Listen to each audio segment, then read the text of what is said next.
추수감사절인데요. 내년에는 추수감사절 날짜를 좀 바꿔야 되겠다는 생각을 했습니다. 우리나라의 추수감사절은 11월 셋째 주거든요. 이 절기는 미국의 추수감사절 절기랑 맞추느라고 저희가 11월 셋째 주로 맞추는데, 그러다 보니까 추수감사를 드리는데 영하의 날씨에 막 너무 우리는 농사를 짓지는 않지만 농사를 짓고 이제 다 창고에 집어넣고 정리가 다 끝나고 나서 겨울이 오려고 하니까 마치 감사절 예배를 드리는 것 같아서 내년에는 11월 첫 주 정도로 좀 당길까 생각이 듭니다. 원래는 공식적으로는 11월 셋째 주라고 정했는데 교회마다 재량권 날짜 하루 한두 주 정도는 움직일 수 있습니다. 우리 기독교의 최대 명절이 3대 절기가 보통 있다고 그러는데, 우리 집사님들은 혹시 알고 있는 제일 중요한 절기 뭐 있는지 아시죠? 우리 양지연 집사님 혹시 기독교의 3대 절기가 뭐가 있으시죠? 아는 것만 한번 말씀해 주세요. 한 가지만 하면 다른 분들이 좀 대답하기 편할 것 같은데. 네, 맥주 감사절. 또 다른 분. 네, 우리 윤 집사님, 윤분수 집사님.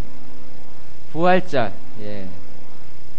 맥주절 나왔고 부활절 나왔고 몇 개 안 남았는데, 또 생각나는 절기 뭐 있으신가요? 네, 한아름 집사님.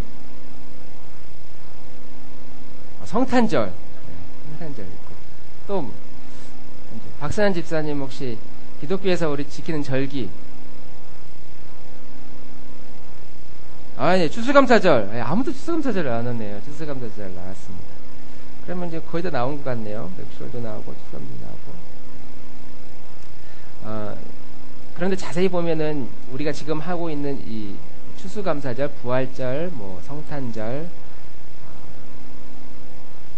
맥주감사절은 성경에 맥주절을 지키라 이런 표현이 있지만, 우리 기독교에서 개신교에서 가장 강조하는 중요하게 여기는 절기는 일단 맥주절은 좀 제외하고, 왜냐면 우리는 보리농사를 짓지 않기 때문에. 그래서 추수감사절과 성탄절과 부활절을 기본적으로 가장 중요한 절기다라고 꼽지만, 그런데 자세히 보면은 성경에 추수감사절이라는 그런 개념이 비슷하기는 해도 우리가 지금 지키고 있는 이 절기와는 좀 거리가 먼 절기입니다.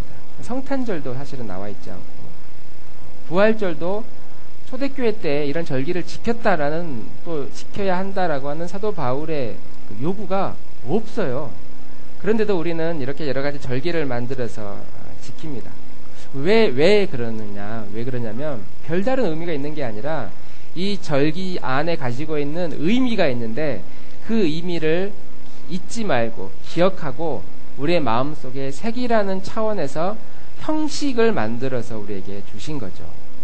그래서 우리가 중요한 건 어떤 추수감사절, 또 부활절, 아니면 뭐 성탄절, 이런 절기를 지키고 헌금을 드리고 예물을 드리고 감사하는 마음으로 예배에 참여하는 것은 매우 중요하지만, 성경에 나와 있지 않은 이 절기를 굳이 우리 교회의 절기로 만들어서, 형식을 만들어서 이렇게 드리는 그 이유는 이 절기가 담고 있는 의미를 기억하라는 것이 더 중요한 가치이니까, 우리가 이 추수감사절 때 단순히 추수감사절 헌금을 드렸느냐 안 드렸느냐, 이렇게 중요한 절기 때 예배를 드렸느냐 안 드렸느냐로 평가할 것이 아니라, 나는 이 추수감사절 때 어떠한 마음으로 하나님 앞에 나아가는가, 나는 이 부활절 때 성탄절을 맞이해서 내 영혼에 대해서 나는 어떠한 자세로 내 시선과 내 삶을 하나님께 드릴 것인가 라고 하는 그 의미를 막 마음속에 새기고 그렇게 살기로 결단하고 결심하는 것이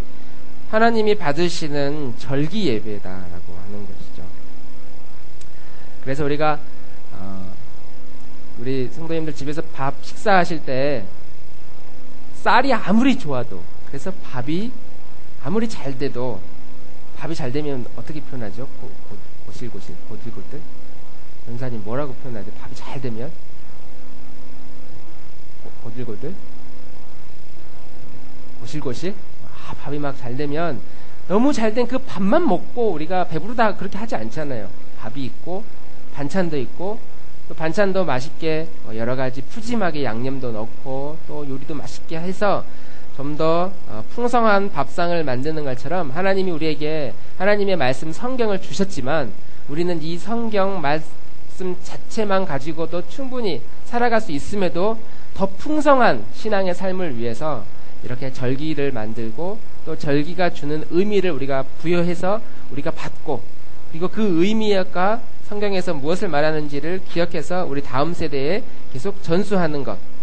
그래서 추수감사절을 통해서 우리가 가장 중요한 것은 하나님이 우리에게 주신 진리. 기독교는 진리의 종교죠. 한번 따라해 보겠습니다. 기독교는 진리의 종교입니다. 그러면 추수감사절 때 우리에게 주시고자 하는 그 진리가 무엇인지를 우리가 생각해 보고 이 진리 안에 담긴 하나님 나라, 하나님이 어떻게 이 세상을 다스리는가, 통치하는가에 대해서 오늘 이 시간 본문 가지고 이렇게 말씀을 나누려고 합니다. 그래서 사실 좀 고민을 많이 했어요. 무슨 고민이냐면은 우리 성도님들은 전혀 고민하지 않는 고민이지만 저만 고민하는 고민입니다. 이렇게 절기가 겹치면 저희는 출애굽기를 계속 하고 있잖아요. 출애굽기를 하고 있는데 절기가 겹치면 설교자로서 고민이 됩니다. 절기설교를 할 것인가, 추수감사절이니까 성경에 나와 있는 감사의 내용을 뽑아서 설교를 할 것인가, 아니면 그냥 출애굽기 하던 대로 그냥 갈 것인가 고민을 하고 하나님께 무엇이 맞겠는지 기도하다가 문득 마침 우리가 오늘 읽은 이 본문이 출애굽기 11장과 12장의 이 내용이 절기에 대한 내용을 언급하는 그 재앙이 등장을 하거든요. 이스라엘 백성들을 구원하기 위해서 애굽에 10가지 재앙을 내리는데 이 중에 10번째 재앙 내리고 이 10번째 재앙은 그 다음 장과 연결해서 유월절과 연결이 되고 유월절은 우리가 기독교인으로서 가장 중요하게 여기는 부활절과 연결이 되는 절기입니다. 그래서 우리가 이런 절기를 왜 지켜야 되는가에 대한 고민과 함께 오늘 10번째 재앙도 같이 다루면 좋겠다 이런 생각이 들어서 오늘 본문 가지고 우리가 무엇을 감사하며 살아야 되는지에 대한 말씀을 함께 나누려고 합니다. 역사와 사회 가운데 있는 모든 갈등들을 자세히 들여다보면요. 특히 이런 갈등, 큰 갈등이면 전쟁, 기근, 시위, 폭력, 테러 이런 것을 보면 항상 지키려고 하는 사람들과 그것을 빼앗으려고 하는 사람들 간의 그런 갈등이 오래전부터 진행되어 왔습니다. 이 땅은 우리 땅이다. 100년 전부터 우리가 살았다. 아니다. 이 땅은 500년 전에 우리가 살았다. 아니다. 이 땅은 1000년 전에는 우리 땅이었다. 그러면서 서로 자기 땅이라고 우기면서 싸우고 갈등하는, 그래서 뺏고 빼앗기는 전쟁이 지금도 계속됩니다. 그리고 이렇게 이 땅은 우리 땅이다라고 주장하는 사람들의 그 공통점, 뺏는 자와 빼앗는 자, 뺏는 자와 뺏으려고 하는 자의 공통점은 뭐냐면 역사에 대한 의식을 가지고 있어요. 그래서 역사를 알고 이 땅은 원래 우리 땅이었다. 언제부터? 100년 전, 500년, 1000년 전부터. 그러면서 계속 싸우는 겁니다. 역사에 대한 의식을 가지고 있는 사람들, 그걸 잊어버리면 내 땅이 어디에 있는지, 그리고 무엇이 나의 땅인지 모른 채 우리는 살아가죠.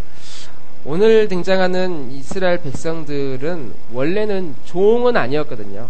그들은 가나안 땅에서 하나님의 선택받은 아브라함과 이삭과 야곱과 그의 후손들에 의해서 무엇인가 이제 앞길이 창창한 그런 민족이었는데 애굽으로 내려오면서 그리고 430여 년의 긴 세월이 지나면서 이들은 종으로 전락했습니다.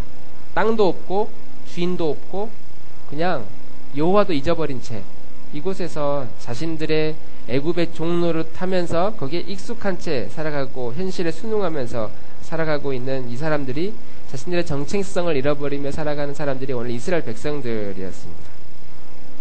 그때 하나님이 모세를 택하셔서 내가 너희를 다시 한번 내 백성으로 보내주겠다 라고 하시면서 이제 이스라엘 백성들을 새로운 약속의 땅 가나안 땅으로 이끌어 가실 때에 바로와 애굽인들이 끊임없이 저항하면서 무려 9번의 큰 재앙도 그냥 견디고 버텨서 오늘 무시무시한 10번째 재앙을 하나님께서 내리게 됩니다. 우리 12장 1절과 5절, 6절 우리 함께 11장 1절과 5절 우리 함께 읽어보겠습니다. 시작. 여호와께서 모세에게 이르시기를 내가 이제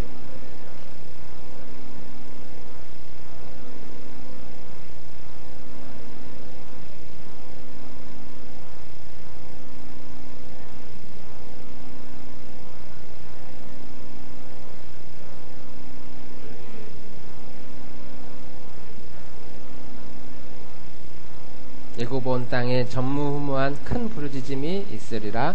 아멘. 오늘 이 10번째 재앙은 장자를 다 죽이는 겁니다. 애굽에서 태어난 사람 그리고 가축까지 다 포함해가지고 첫 번째로 태어난 아이들을 자녀들을 다 죽이는 것이죠. 최근 그 세월호 사태가 이제 끝나고 미수습자 몇몇 가정이 있었는데 제가 이제 그 기사를 접하면서 혁규라고 하는 그때 당시 8살 그리고 여동생이 5살 그리고 엄마 아빠 이 가족이 제주도로 이사를 가서 살기로 하다가 엄마와 아빠와 오빠가 다 이제 물에서 죽게 되고 막내인 그때 당시 5살 지금은 8살이 돼서 초등학교에 들어갔다고 그럽니다. 이 아이가 혼자 살아났고 결국 그 아빠와 혁규 오빠만 시신을 못 찾고 이제 결국 장례를 진행했다는 소식을 들었습니다. 이 아이도 5살 때는 잘 모를 수 있겠지만 그냥 어디 갔는지 몰랐겠지만 이제 8살 됐으니까 왜 모르겠어요. 다 알죠. 그냥 어릴 때 그걸 잘하면서 우리 분명히 가족끼리 제주도 가서 살기로 했는데 엄마랑 아빠랑 오빠랑 같이 살기로 했는데 어느 날 나만 빼고 다 어디 갔냐고 그렇게 물어보다가 지금은 그렇게 말하지 않고 알고 있다는 듯한. 그래서 같이 있었는데 사랑하는 누군가가 갑자기 어느 날 사라졌다라고 하는 그 마음의 그 심정, 그 심정은 우리가 아무리 상상을 하고 아무리 이해하려고 해도 이해할 수 없는, 막상 닥치지 않으면 경험할 수 없는 그런 큰 아픔이고 큰 고통일 겁니다.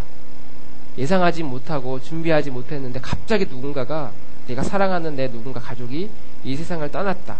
어제 저녁까지 같이 밥 먹고 재밌게 이야기하고 그렇게 사랑스러웠던 우리 집 장남이었던 우리 집안의 기둥인 우리 큰아들이 아침에 눈 떠보니까 차가운 시신으로 누워 있는 겁니다. 그래서 성경은 6절에 애굽 온 땅에 전무후무한 큰 부르짖음이 있으리라.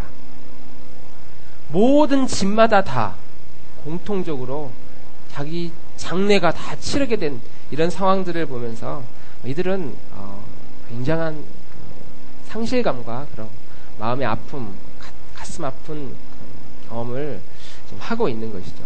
저는 이 본문을 읽으면서 하나님 이렇게까지 해야 되나? 그냥 죽이는 척 좀 해주시지. 실제로 사람의 생명을 거두어 가면 돌이킬 수 없잖아요.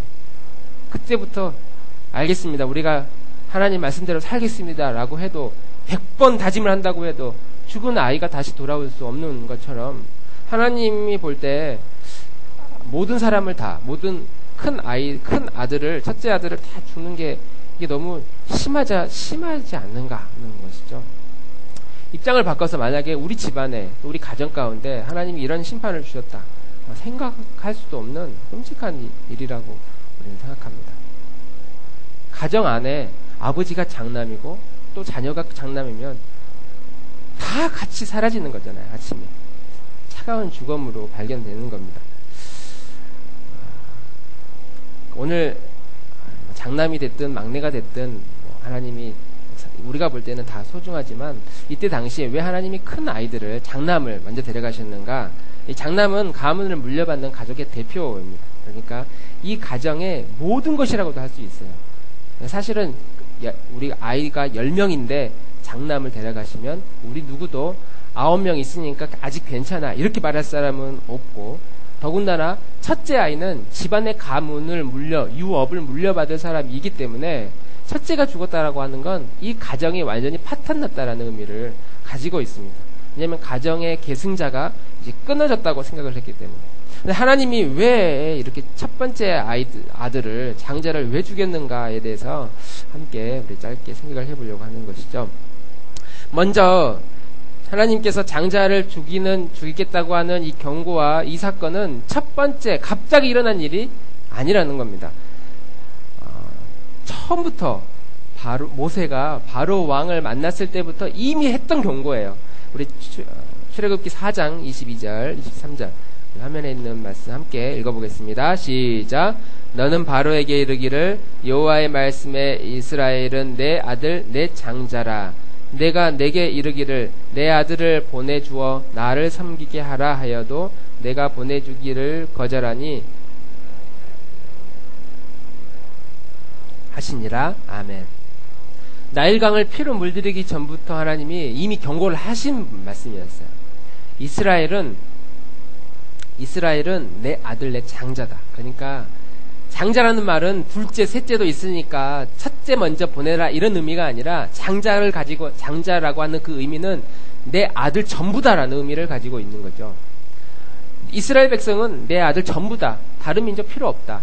내 민족이다. 내 아들이다. 데려가겠다.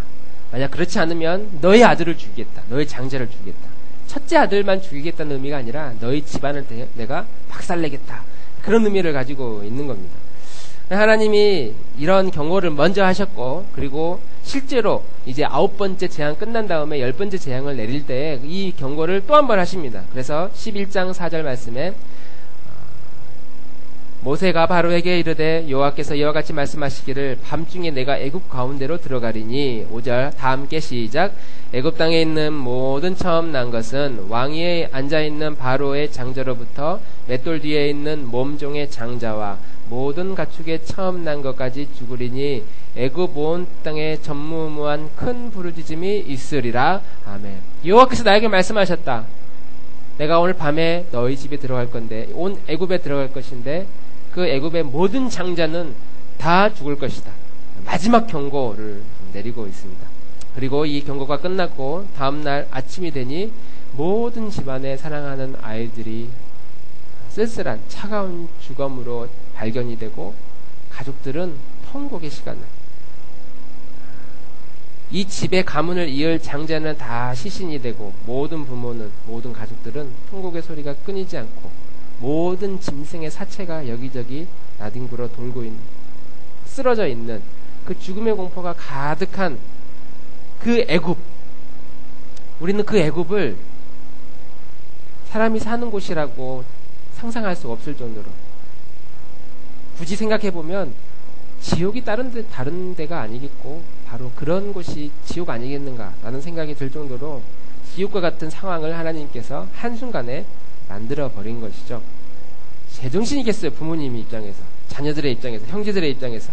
사는 게 아니고 내가 이렇게 사느니 나도 죽겠다라고 하는 부모님들도 많이 있을 것이고, 그 정도로 마음의 상처와 괴로움과 또 절망과 좌절이 가득한 그 애굽 땅을 하나님께서 한 번에 만들어 버린 것이죠. 우리가 살고 있는 이 세상, 지금 우리가 숨쉬고 있는 이곳이 전혀 이 지옥과 거리가 먼, 그래도 살만한 곳이다라고 우리가 생각할 수 있을지 모르지만, 그리고 나에게 아직 이렇게 장자가, 누군가가 죽는 끔찍한 사건, 아니면 우리 가족들, 아니면 이 세상이 막 수십 번의 엄청난 재앙으로 고통을 받고 있는, 그것이 나에게는 아직 다가와 있지 않았기 때문에, 우리가 피부에 와 닿지 않았기 때문에 느끼지 못할 수 있지만, 그러나 사실 이러한 재앙들은 이미 우리 아주 가까이 다가오고 있고 지금도 일어나고 있고 언제 일어날지 모르는 일들이라는 것이죠. 여기 앉아 계신 우리 성도님들 중에 50년 지나면 이 자리에 앉아 있을 분이 둘러보니까 거의 없고, 우리 재민이나 50년 후에 이 자리에 앉아 있을까 싶네요. 60, 70년 지나면 이 자리에 거의 없고 다 떠날 겁니다. 우리가 순서상으로 차근차근 이 세상을 떠날 거다라고 누가 자신 있게 말하겠습니까? 기본적으로 내가 집사 이상이다 하면 50년 후에 이 자리에 아무도 없을 것 같고 누구나 다 죽음의 문턱을 우리는 넘어갈 겁니다.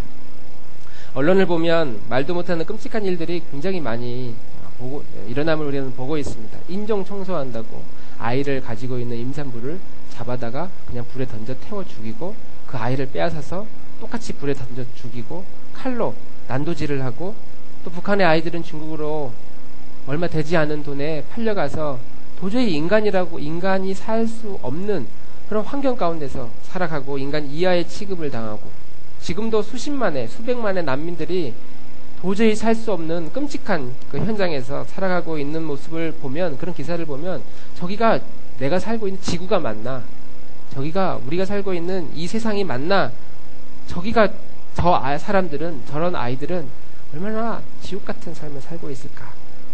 그리고 어릴 때 받은 그런 상처, 부모가 내 앞에서 죽는 모습을 지켜보는 그런 상처들이 얼마나 일평생 그 사람을 괴롭겠습니까? 하나님이 특별하게 은혜를 주셔서 만나주셔서 그의 마음을 만져주시고 그 죽음보다 더 큰 생명을 주지 않는다면 무엇으로 이 세상에서 그의 마음을 위로받으며 치료받으며 살아갈 수 있을까를 우리는 생각할 수 있는 것이죠. 그런데 이렇게 언론이나 주위에서 당하는 모든 고통, 이런 것들을 보면 애굽에서 당하는 이런 재앙이나 또 장자의 죽음과 같은 거기에 버금가는 고통들을 지금도 살아가고 사람들이 만나고 있는데, 오늘 이 자리에 앉아있는 우리들은 사실 그 정도까지는 아니다. 이번 주 살면서 내 삶에 정말 끔찍한 고통을 당했다, 정말 죽고 싶다, 그럴 수도 있겠지만 우리는 우리보다 더 어려운 저런 사람들, 그리고 존재 자체를 염려스러워하는, 고통스러워하는 사람들과 비교해보면 저 정도는 아니다, 그런 생각을 우리는 다 하고 있어서 하나님 감사합니다, 그런 마음 우리 갖잖아요. 추수감사절 때 우리는 이렇게 예배 드릴 수도 있고 조금씩 모아서 과일도 하나님께 드리고 또 떡도 해서 이웃과 나누고 또 돌아보면 불평할 만한 일들, 또 힘들게 하는 일들도 여전히 있지만 돌아보면 감사할 일들이 많이 있습니다. 그래서 우리 마음 가운데 하나님 저 정도까지 아니어서 감사합니다, 이런 마음을 우리가 갖는다는 것이죠. 그러나 우리가 하나님 제가 저 정도는 아니어서 감사합니다 라고 할 만한 그런 안심할 수 있는 마음을 정말 우리가 안심할 수 있는 처지에서 살아가고 있는가. 저는 우리가 지금 살고 있는, 이번 주 살아왔고 앞으로 살고 있는 이 세상이 아주 끔찍한 착시 효과를 일으키고 있다.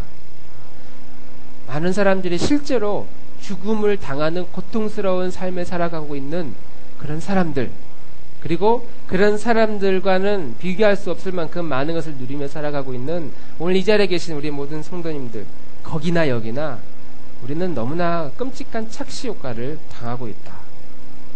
그곳이나 이곳이나 우리가 하나님과 온전히 동행하지 않으면 그곳이 지옥이라고 성경은 말씀하고 있는 겁니다. 성경은 하나님 없이 살아가는 모든 삶을 지옥과 같은 삶이라고 우리에게 말하고 있습니다. 어쩌면 우리들에게 우리가 느끼지도 못하는 첫 번째 재앙, 두 번째 재앙이 나에게 왔다 가는지도 모르고, 아니면 그냥 지팡이를 던져가지고 이 지팡이로 뱀을 만들고 그 뱀을 다시 지팡이로 만들고 손을 품 안에 넣었을 때 다시 나병이 되고 또 꺼내보니까 하얀 살이 되고. 굳이 이렇게 자세하게 설명한 이유는 이게 오늘 퀴즈대회에 나올지 모른다는 그런 생각 때문에 이런 설명을 하는데, 그냥 딱 보고 저 기적이네 라고 할 정도의 우리를 향한 경고의 메시지가 우리의 삶에 하나님이 지속적으로 주고 있는데, 우리는 그런 일이 있을 수 있겠다, 야 저런 신기한 일이 있네, 야 어떻게 저런 끔찍한 일이 있을 수 있을까 라고 하는 모습들을 하나님이 끊임없이 스크린으로 우리의 삶에 비춰주고 있다는 겁니다. 그냥 언론에 이런 일이 있었구나 라고 하는 것이 아니라 하나님이 나에게 그것을 보여주고 있는 것이죠. 그리고 첫 번째 재앙, 두 번째 재앙 점점 나를 향해 다가올 것이고, 언젠가 10번째 재앙이 나의 삶에 나에게 끊임없이 다가올 수 있는, 그래서 언젠가 내 차례가 될지 알 수 없는 그 우리의 인생을 우리는 살아가고 있고, 한 번밖에 없는 우리들의 삶을 향해 하나님께서 곧 하나님의 때가 온다, 주님의 날이 온다 라고 우리에게 말씀하고 있는 거예요. 그래서 우리가 우리 스스로 이렇게 이야기를 해야 되는 겁니다. 내가 하나밖에 없는, 한 번밖에 없는 내 인생 무엇을 위해 살 것인가? 에 대한 질문을 지속적으로 나에게 던지고 영혼을 사모하면서, 영생을 사모하면서, 그리고 영원히 변하지 않을 그 무엇을 위해서 내가 살아가는 것이 가장 의미 있고 가치 있는 일이겠다는 사실을 우리의 마음속에 끊임없이 다짐하고 다짐하는, 그리고 그러한 삶의 결론은 어디로 가냐면, 내가 주님을 정말 사랑하면서 살아야 되겠다. 예수님이 나에게 행하신 일이 정말 영원히 변하지 않을 참 진리이구나 라는 사실을 우리가 기억하고, 내가 그러한 은혜를 베풀어 주신 주님을 사랑하며 살아가야겠다는 마음속의 다짐이 오늘 이 자리에 오신 우리 모든 교우들의 마음과 삶 가운데 있기를 간절히 소망합니다. 할렐루야.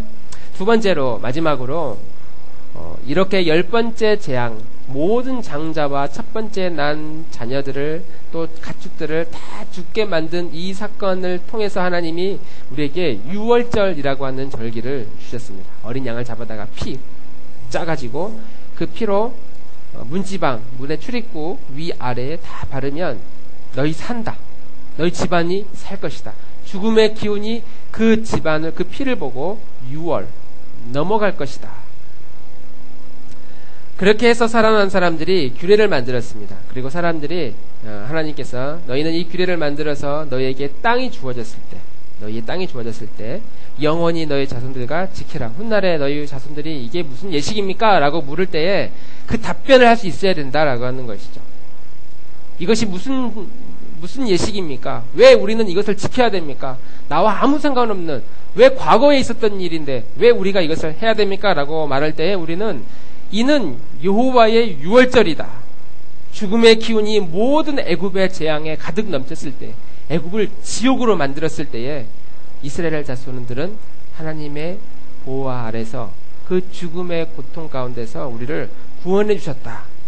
이는 추수 감사절이다. 돌아보면 우리가 열심히 살아와서 그런 게 아니라 모든 것이 다 하나님께서 하신 일이다. 신기할 정도로 하나님께서 적절한 환경 가운데 적절한 삶을 살게 하시고, 끔찍한 일 당하지 않고 여기까지 살아왔고 또 살고 있고, 그래서 이 모든 것이 다 하나님께서 주신 것이고, 그것을 가을에 이 과일이 사실 한 게 없어요. 그냥 심겨졌을 뿐인데 농부가 와서 거름 주고 하늘에서 비를 내리고 햇볕을 주니까 이 과일은 그냥 가만히 있는데 이렇게 먹음직스러운 과일로 성장한 겁니다. 이것을 돌아보니까 이는 여호와께서 내 삶에 얼마나 많은 농사를 지으셨는가. 그것을 우리는 감사하는 마음으로 오늘 이 추수감사절을 드리는 것이고, 오늘 우리가 성찬 예식을 함께 행하려고 하는 이 모든 예식도 예수님께서 이 어두운 세상에서 우리를 건져내기 위해 자신의 피를 흘려서 우리의 모든 죄를 씻으시고, 주님께서 찔림을 받으시고 고난을 받으시고 상함을 받았고 채찍을 맞음으로 우리가 나음을 입었다, 내가 나음을 입었다라고 하는 이러한 사실을 우리가 기억하는 그 의식이다. 우리는 그러한 사실을 잊지 말아야 된다라고 하는 것입니다. 어떠한 기념일보다, 어떠한 예식보다 예수님께서 진리와 관계되어 있는 이 생명의 사실을 우리가 꼭 기억해야 된다라고 하는 것이죠. 자기 생일은 다들 잘 아시죠? 살다 보면 내 생일인지도 모르면서 살았다고 우리가 말하지만 사실을 알고 있으면서 벌써 오늘 생일이냐고, 가족들 생일도 챙겨주고 기념일도 챙겨주고요. 또 누군가가 축하할 일이 있으면 축하할 일도 챙겨줍니다. 많은 기념일을 우리가 기억해주고 축하해주고 챙겨주는 그 어떤 예식보다 우리가 하나님께 나아가는 그 진리에 대한 예식, 매 주일 반복되는 예배가 아니라 이번 주일날 드려지는 그 특별한 예배, 나의 예배, 하나님을 만나는 나의 예배, 그 무거운 짐 가지고 나왔지만 하나님은 여전히 변함없이 나를 품에 안아주실 것이라는 믿음을 가지고 나아가는 그 예배, 이러한 예배를 소중히 여기고 예식을 소중히 여기는 그런 삶이어야 된다라고 하는 것입니다. 지난주에 지진이 났죠. 제가 저희 교회 이 건물이 튼튼한 건물은 아니에요. 그래서 이렇게 예배 드리고 있어도 옆에 덤프트럭이나 버스 한번 싹 지나가면 흔들거림, 창문도 흔들거림 다들 느끼셨죠. 그 지진이 날 때 그 경보음이 막 울릴 때 제가 뒤에 주방에 있었는데요. 울리길래 저는 뭐 미세먼지가 또 심하게 났나 보다 하고 있을 때 그 테이블 위에 테이블 위에 바구니랑 그 그릇을 올려놓고 제가 딱 올려놓고 뒤돌았는데 이게 휘청휘청 거리더라고요. 그래서 저는 그 순간에 버스가 또 한 줄지어서 지나가나 보다 계속 막 흔들리길래 핸드폰에서는 이제 막 그 경보음이 울렸어요. 제가 미세먼지인가 하고 나서 막 흔들리는데 보통 이렇게 흔들리면 지나가면 멈추는데 계속 흔들리길래 언제 멈추나고 계속 쳐다보고 있었어요. 흔들 거리길래. 그리고 나서 이제 이상하다 하고 핸드폰을 딱 펴보니까 포항 지역에 지진이 났다고 하는 겁니다. 그래서 야 무섭게 다른 사람들은 뭐 느낀 사람도 있다고 그러는데 저는 느낀 건 모르는데 그 쉽게 흔들릴 수 있도록 만들어 놓은 그 상황에서 그 그릇 바구니가 막 흔들리는 것을 보고 이 지진의 기근이 지진이 이 멀리 있는 것이 아니구나 그런 생각했습니다. 만약에 우리가 생각을 해봅시다. 실제로 지진이 난 겁니다. 경기도 수원시 원성구 오목천동에 지난 너무 많이 하면 무서우니까 한 8.5 정도, 한 8.0 정도의 지진이 났어요. 실제로. 감사하게도 경보음이 먼저 울렸어요. 한 10초 먼저 울리고 우리가 이 예배를 드리고 있는데 갑자기 모든 핸드폰에 다 경보음이 막 울리기 시작합니다. 그리고 나서 곧 지진이 날 거다. 어느 지역에 지진이 시작됐다. 그러면 우리 어떻게 해야 될까요? 예배를 드려야 될까요? 나가야 될까요? 나가야죠. 지진이 나면 다 나가는 것이 맞습니다. 그런 일이 이제 지나가고 상황이 수습됐는데 보니까 엄청난 피해가 발생한 겁니다. 많은 사람들이 죽고 수천 명의 사람들이 사망을 당하거나 사고를 당하고 우리 가족 중에 누군가가 생명에 또 재산상의 큰 손해를 보고 한 집 건너 한 집에 사람이 죽거나 다쳤다면 그래서 어제 그런 일이 있었는데 오늘 추수감사절이에요.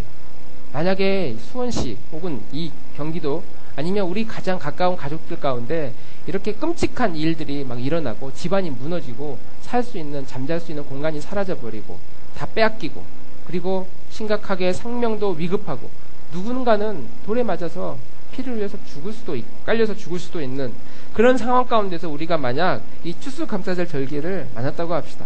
그러면 우리가 무엇을 감사하겠습니까? 그때 와가지고 우리가 과일을 준비하고 예물을 준비하고 하나님 앞에 너무 감사합니다. 이런 감사의 고백이 우리 가운데 과연 있을 수 있겠느냐. 그래서 우리가 하나님께 드리는 이 절기의 가장 중요한 기초는 가장 중요한 정신은 의미는 그 절기가 가지고 있는 각각의 의미가 있겠지만 더 포괄적으로는 이 절기는 하나님의 진리를 드러내는 날이다. 내가 감사할 것이 있어서 이렇게 나온 게 아니라 감사할 것도 없는데 예물 봉투 있으니까 감사함금 드려야지가 아니라 추수감사절 혹은 성찬 예식 이런 모든 예식들은 우리 자신의 내 형편이 드러나는 삶이 아니라 하나님의 진리가 드러나는 날이다. 한번 따라해 봅시다. 하나님의 진리가 드러나는 날입니다. 하나님의 약속이 드러나는 날입니다. 하나님의 말씀이 드러나는 날입니다. 우리가 사는 이 세상은 다 죽고 사라질 것이지만 순서에 상관없이 언젠가 다 떠날 것이고 다 무너질 것이고 다 사라질 것이지만 영원히 변하지 않을 이 하나님의 말씀, 하나님의 진리, 이 생명을 우리가 붙들고 이러한 관점에서 추수감사절은 내 삶에 있어서 어떠한 의미를 주는가? 나는 무엇을 감사해야 되는가? 감사할 거리 찾다 보면 생각하는 것보다 훨씬 많은 감사 제목들이 있을 겁니다. 생각해보고 찾아보고 감사의 제목이 있든지 혹은 없든지와 상관없이 이 감사는 하나님의 말씀에 비추어 나에게 어떤 의미를 주는가 우리가 그것을 끊임없이 기억해보고 다시 한번 내 인생에 생명을 주신 예수 그리스도께 주님께 우리의 시선이 향하여서 하나님을 바라보는 그런 복된 시간 그리고 이런 복음으로 다시 한번 우리의 삶이 채워지는 그런 축복의 시간이 되기를 주님의 이름으로 축원합니다. 네, 함께 기도하겠습니다.